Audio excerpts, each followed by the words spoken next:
Hey everybody, it's Charlie from Daily Motor, and today we've got the sound system demo on the 2022 BMW X3 and the bass 12-speaker hi-fi audio system. This is going to be an in-depth review. We're going to take a look at how the infotainment system works, take a look at audio adjustments, inputs, controls, speaker locations, Android Auto, and Apple CarPlay. Then we're going to head out on the road and listen to these sample tracks while we're rolling, and I'll give you my thoughts at the end. And if you don't care about any of that stuff at the beginning, you just want to hear the music, click ahead in the video. We've got chapters to get you right to the tunes. And if you're tired of hearing the same songs week in and week out, sign up to become a Daily Motor member. Here you can hear member-requested tracks, more customized music, real songs if you will, and help support the channel. So if you're interested, click the join button or the link in the description. Before we get started, let's hop out and take a look at it. The BMW X3, one of the best-selling BMW models right now because it really fits a lot of people's lifestyle, essentially has replaced the 3 Series in a lot of people's eyes. This one is the M40i model, meaning it's got a very, very powerful inline 6 turbocharged motor. It's a lot of fun to drive. Also, this one can get the optional Harman Kardon sound system, but with BMW's current configurations, you actually cannot get the Harman Kardon with the base 4-cylinder motor. So keep that in mind. If you're getting the 4-cylinder X3, all you're going to be able to get is this hi-fi system, which, as we'll see later on in this test, is not that bad of a deal. We always do these tests with lossless, uncompressed WAV files on a USB stick plugged directly into the system, and high-quality Roland binaural microphones in both of my ears, giving you the most realistic audio system demo on YouTube. We also do the test with the sound settings set to their factory default, so let's take a look at those now. I'm a big fan of iDrive. It's one of my favorite infotainment systems. You get the nice touchscreen interface, plus a very easy to use and nice to feel rotary knob to move around the system. Let's go over here to sound settings. We've got treble and bass adjustments. Let's go through those now.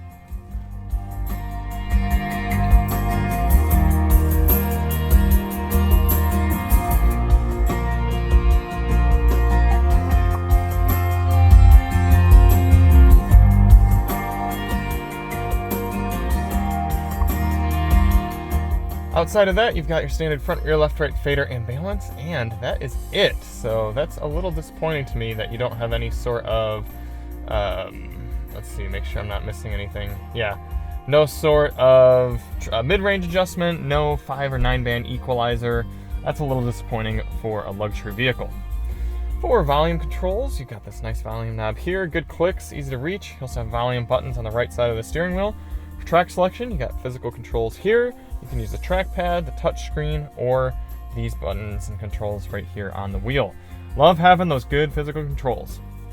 For audio inputs in the X3, you have your standard AM, FM, Sirius XM satellite radio. Let's go over here. Spotify built in, a lot of people like to have that. A news channel as well that you can get a lot of different news things. Bluetooth, wired and wireless Apple CarPlay and Android Auto. And a screen mirroring, that must be Miracast, something like that. You can bring up phone devices in that way. And USB-A. And that is it. So what does it mean you're missing? Well, let me double check. I don't think we have USB-C. Oh no, we do have a USB-C data port in there. So that can be data and charging. I wasn't sure if it was just charging only, but you've got USB-C. So other than a 3.5mm auxiliary input jack, it looks like you really have just about all your inputs. Obviously no more CD player, but not many people lament that. There are a few people who still like to use CDs, but really not too many anymore here in 2022. Speaker locations. Now, BMW is not super clear on how many speakers there are in the bass system, in the hi-fi system. They just list it as hi-fi. From the best I can tell, it's a 12-speaker system. I'm waiting for confirmation from BMW PR right now. But I'll go through where I've identified all the speakers, and if there's anything missing or out of what I say, I'll fill that in afterward. But down here you've got door mid-range 1, tweeter 2, 3, 4, a tweeter and a mid-range up there in the center, 5, 6, under the seat subwoofers, 7 and 8. Then coming into the back here, you have 9, 10, 11, and 12. With the Harman Kardon system, you get 4 extra speakers, but I really don't think you're missing out on too much speaker-wise with this one. Apple CarPlay and Android Auto demos. Let's do CarPlay first, because that's what I have plugged in. Look at that, how quickly it comes up. It's all wireless. You can see no connection with my phone right now. There is your main screen.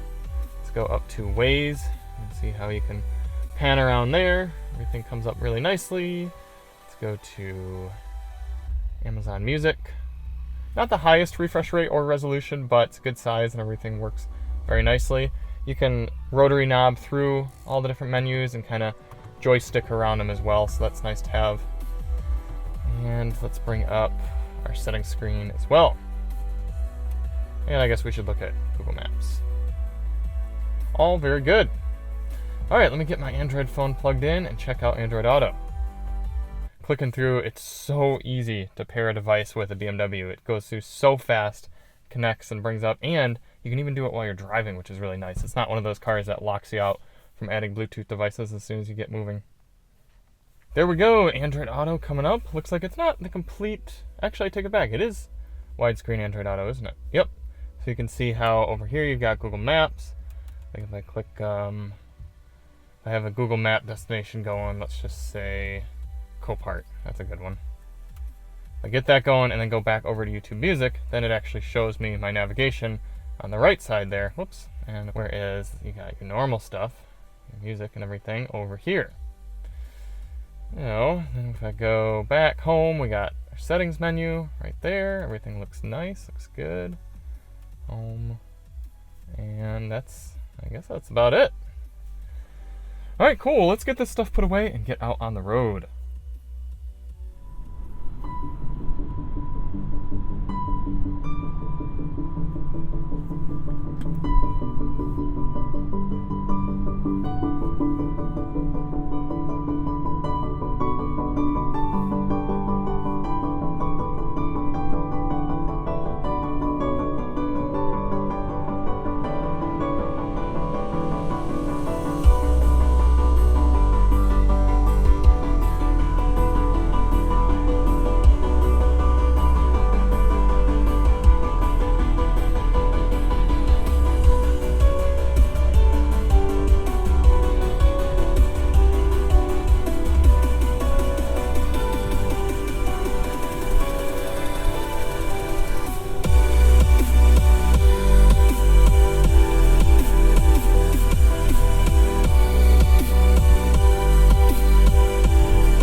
appreciate about this system more than many of the Harman Kardons that I've listened to in other BMWs is the mid-range is much calmer.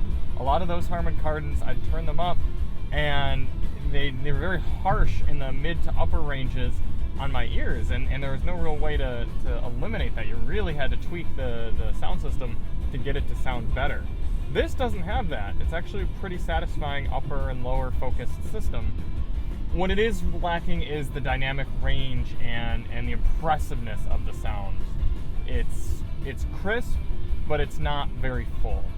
This next song will turn the bass all the way up and see how those underseat subwoofers do.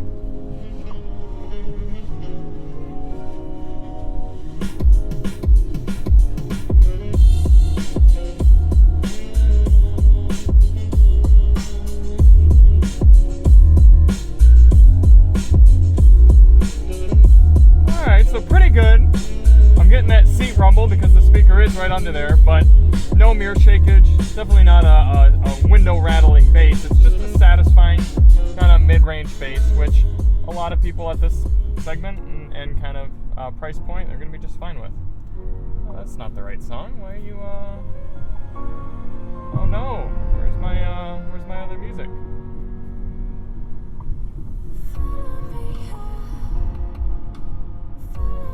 Oh, I wasn't in the browse folder, was I? There we go.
My thoughts on the 12-speaker hi-fi system here in the BMW X3. It's not disappointing, but it's also not impressive. It really is pretty darn in the middle. I've been trying to think back and forth on whether I'd want to go C tier or B tier. It's definitely somewhere in the middle there. I think it's probably going to have to stick with C tier, mostly because I think people are going to be disappointed with the bass on heavier bass songs. There's certain songs you turn them on, if it's just kind of like a rock type song, you're going to be like, ooh, that bass sounds good. But if you turn up more of a pop song and really like to have rattling bass, you're going to be lacking that. I do like the crispness. It just doesn't have much power or wow factor. It's definitely a C+, but when you're talking this is a $67,000 car, you'd be expecting a little bit more. So thank you all so much for watching. If you do want to see more on the new 3 Series, or X3 rather, check the link in the description, and we'll see you on the next one. I'm Charlie from Daily Motor, and as always, drive on.